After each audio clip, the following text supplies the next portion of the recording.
عورتوں کا جسم اتنا نرم ہے اور نازک ہے کہ باہر کے زہریلے مادے ان کے جسم پر پہلے اثر کرتے ہیں. مردوں کے جسموں پر کم، لیکن عورتوں کے جسموں پر زیادہ اثر کرتے ہیں. اب کوئی وحشی درندہ جس کی نگاہیں زہر پھینک رہی ہوں اور کسی لڑکی کا جسم ننگا ہو، وہ بغیر لباس کے ہو، تو ظاہر سی بات ہے اس کے جسم کے اندر جیسی ہی وہ نظریں جاتی ہیں اس کے دل میں بھی برائیوں کی خواہشیں پیدا ہونا شروع ہوتی ہیں. ایک طرفہ نہیں ہوتی یہ سب چیزیں. اس کے اندر جو خرابی آئی وہ اس کی آنکھوں کی وجہ سے. اسی لیے میرے آقا صلی اللہ علیہ وسلم نے فرمایا فَإِنَّ الْعَيْنَ تَزْنِي، آنکھ بھی زنا کرتی ہے. حضور صلی اللہ علیہ وسلم نے فرمایا آنکھ بھی زنا کرتی ہے. اب مجھے بتاؤ میرے عزیزو، اسلام نے اتنی جو حفاظت کی ہے عورتوں کی، اس کو تم کہہ رہے ہو زور زبردستی ہے؟ اسلام دین فطرت ہے، صرف وہی بات کرتا ہے جو انسان کے لیے سوٹیبل ہو، جو تمہارے جینے کے لیے اچھا ہو. اب میں آؤ تو میں تم کو یہ بھی بتاتا ہوں. کچھ لوگ یہ کہتے ہیں کھانے پینے کے معاملات میں بھی، اب یہ بات تھی عورتوں کی. اور ہاں یہاں پر میں یہ بات بتا دوں کہ یہ برابری جس کو کہہ رہے ہیں نا، وہ برابری ہے نہیں. تم کبھی بھی اس کے جواب دینے کی بھی کوشش مت کرو. یہ برابری کس کو کہتے ہیں؟ ان کے سامنے رقص کرے، ڈانس کرے، برابر کرے.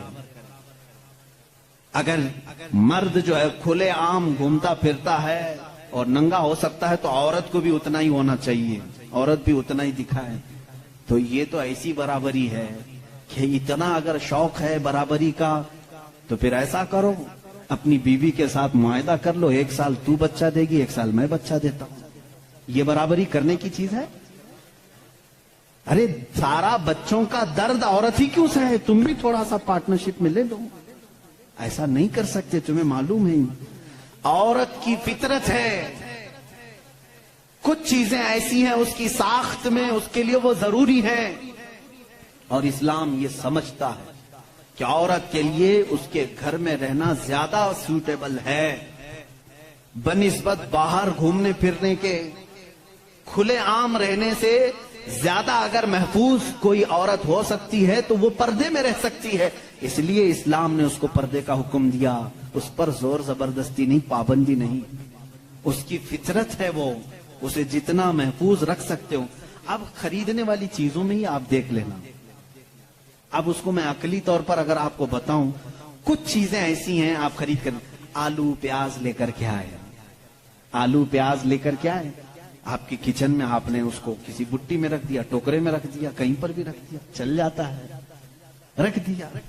لیکن ساتھ میں آپ نے کچھ گوشت خریدا، کچھ ٹماٹے، کچھ دہی، باہر نہیں، فریزر میں رکھنا پڑتا ہے. بھائی ان کو دونوں کو برابری دو. دہی کو بھی ٹوکرے میں کیوں نہیں رکھتے؟ گوشت کو بھی باہر اس ٹوکرے میں کیوں نہیں رکھتے؟ آپ خود کہیں گے. کچھ چیزیں ایسی ہوتی ہیں جن کی سیفٹی فریزر کے اندر ہے، کچھ چیزیں ایسی ہیں کہ وہ باہر رہ کر کے بھی سلامت ہیں. جب تمہیں دنیا کے ہر نظام میں یہ بات سمجھ میں آتی ہے تو اللہ نے مرد اور عورت کو پیدا ہی ایسا کیا ہے کہ مرد اگر باہر رہے تو سیف ہے، اس کے جسم کی ساخت ایسی ہے، لیکن عورت گھر کے اندر زیادہ سیف ہے. اس لیے اسلام نے اسے پردے کا حکم دیا ہے. بات سمجھ میں آ گئی؟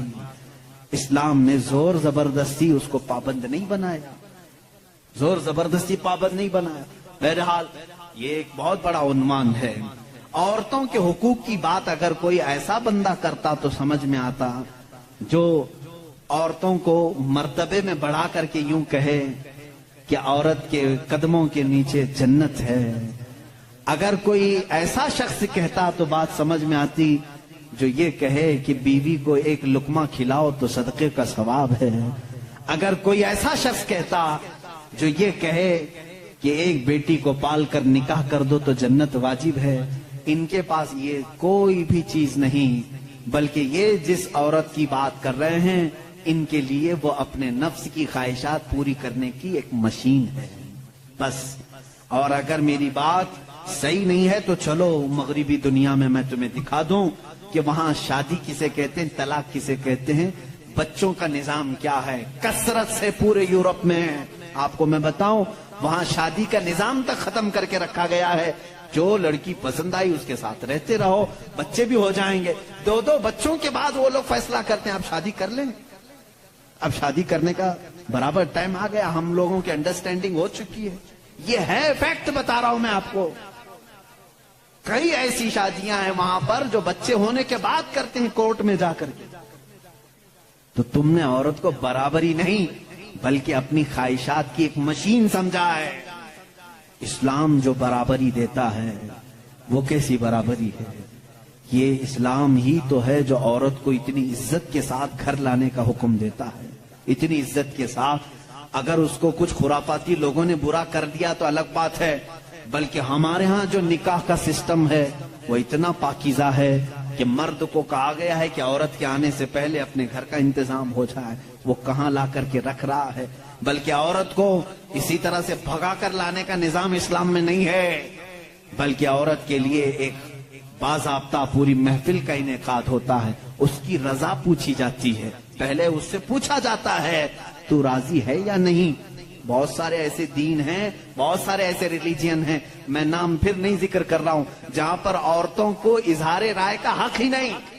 ان کے بڑے جو فیصلہ کر لیے وہ ہو گئی بات. چائنا میں بہت سارے ایسے قبیلے آج بھی ہیں جہاں ان کے ماں باپ اپنی بچیوں کو لے جا کر کسی کے بھی کوٹھے پر چھوڑ جاتی ہیں جہاں انہیں پسند آ جائے. اسلام عورت کی عزت اتنی دیتا ہے, جب تک وہ اپنی رضا کا اظہار نہیں کرتی قاضی کی مجال نہیں کہ وہ نکاح پڑھا سکے. ہم خود کھڑے رہتے ہیں جب تک اجازت نہیں آتی. پہلے ہم عورت کی اجازت لے کر کے آتے ہیں اور پھر عورت کو اس کا حق مہر دینے کا حکم بھی مرد کو دیا گیا ہے کہ وہ تمہیں اپنی زندگی چھوڑ کر آ رہی ہے, اپنا گھر چھوڑ کر کے آ رہی ہے, اس کا حق مہر ادا کرو. اور لانے کے بعد جانتے ہیں میرے آقا صلی اللہ تعالی علیہ وسلم کی تعلیمات کیا ہے؟ اللہ اکبر. حضور اکرم صلی اللہ علیہ وسلم نے تاکید کے ساتھ فرمایا ہے کہ عورتوں کے ساتھ سختی نہ کرو. اپنے آخری خطبے میں حضور نے عرفات کے میدان میں یہ بات تک فرمائی, عورتوں کے معاملات میں اللہ سے ڈرو, حد سے زیادہ نہ بڑھو, عورتوں کے ساتھ اتنی سختی نہ کرو. مارنے کو منع کیا, کبھی ان کے چہرے پر نہ مارنا, کبھی ان کے خاندان کو تانا نہ مارنا, کبھی ان کو اتنی بری گالی نہ دینا کہ دل ٹوٹ جائے. یہ تمام احکام اسلام نے اسی عورت کی عزت ہی کے لیے تو دیے ہیں. اور پھر جس وقت وہ آئے, بزرگوں نے یہ رواج بھی رکھا ہے کہ ہم اپنی بیٹیوں کو اپنے گھروں سے قرآن پاک دے کر کے رخصت کرتے ہیں, قرآن کے ساتھ اسے بھیجتے ہیں. اور گھر لانے کے بعد جانتے ہیں یہ اعلیٰ حضرت رضی اللہ تعالیٰ عنہ نے لکھا بھی ہے. اعلیٰ حضرت فرماتے ہیں جب نئی دلہن گھر میں آئے تو اس کے پیروں کا دھون جو ہے وہ اگر گھر کے چاروں کونوں میں ڈالو تو برکت آئے. وہ آ رہی ہے اپنا رزق لے کر کے آ رہی ہے, اپنا رزق لے کر کے آ رہی ہے. یہاں تک ہمارے لیے کہا گیا, بلکہ دولہے کو یہ بھی کہا گیا, اسی یہ بیان میں ساری باتیں نوجوانوں کو سمجھ میں بھی آ جائیں گی. نکاح کی پہلی رات اسے کہا گیا کہ تو اپنے گھر لایا ہے دلہن کو تو سب سے پہلے اس کے ہی دوپٹے کو تو مصلی بنا اور اس پر سجدہ کر. یہ حکم ہے. عورت کی عزت نہ ہوتی تو ہم مصلی بناتے اس کے دوپٹے کو. پہلی رات کہا گیا ہے. یہ اور بات ہے کہ معلومات نہیں ہے نوجوانوں کو کہ شادی کے بعد پہلی رات, یہ بھی سیکھنے کی ضرورت ہے. علماء سے تمام چیزیں پوچھ لینا چاہیے جس کی شادی ہو رہی ہے. دلہن آ رہی ہے تو ہم اس کی عزت ہی کے لیے تو یہ تمام کام کر رہے ہیں. اور اس کے بعد حکم یہ دیا گیا کہ سب سے پہلے اس کے ساتھ بات چیت کی شروعات کرنے سے پہلے اس کی پیشانی پر ہاتھ رکھ کر اللہ کی بارگاہ میں یہ کہو, اے اللہ اس کے اندر جتنی تو نے اچھائیاں رکھی ہیں وہ سب اچھائیاں مجھے عطا کر دے, اور جتنی اس کے اندر برائیاں ہیں ان تمام برائیوں سے مجھے تو بچا دے. یہاں سے تو شروعات کر. ظاہر سی بات ہے میں نے اس وقت محسوس کیا, چند دنوں پہلے ایک نوجوان کو تلقین کر رہے تھے, پیشانی پر جہاں بال اگتے ہیں وہاں ہاتھ رکھ کر کے دعا کرنا. تو اس نے پوچھا کہ حضرت دعا تو ایسی ہی کر سکتے ہیں, پیشانی پر کیا؟ میں بھی چونک گیا.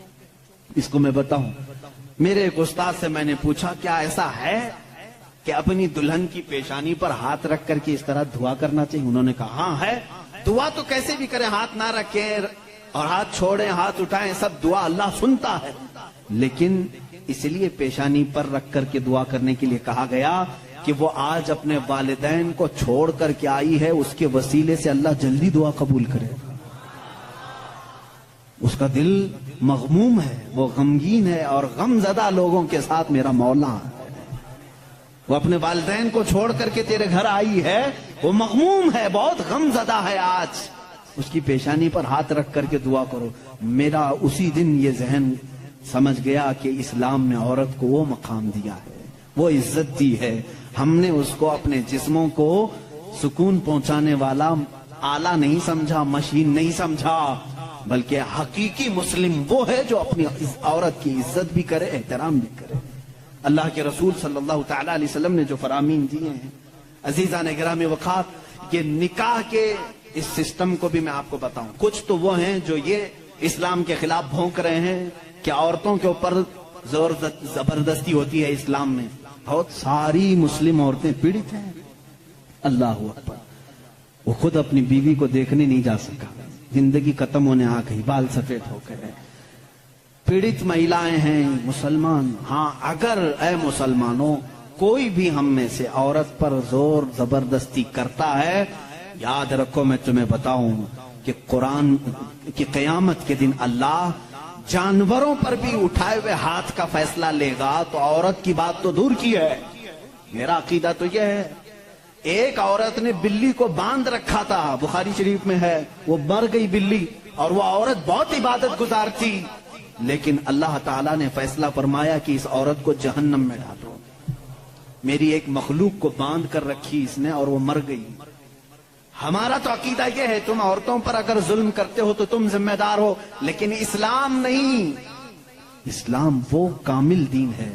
یہ بیچارے کیا پڑھ پائیں گے جن کو کبھی ڈھنگ کی اسپیلنگ نہیں آتی، کبھی یہ ایک ایسا ہوتا ہے کہ ڈمرو بجاؤ تو کوئی ناچتا ہے، اسی طرح سے کچھ لوگ پیچھے سے کچھ لکھ کر کے دیں، کچھ بیان کرنے کے لیے، تو کچھ لوگ کہہ جاتے ہیں، ان کو خود نالج نہیں ہوتی۔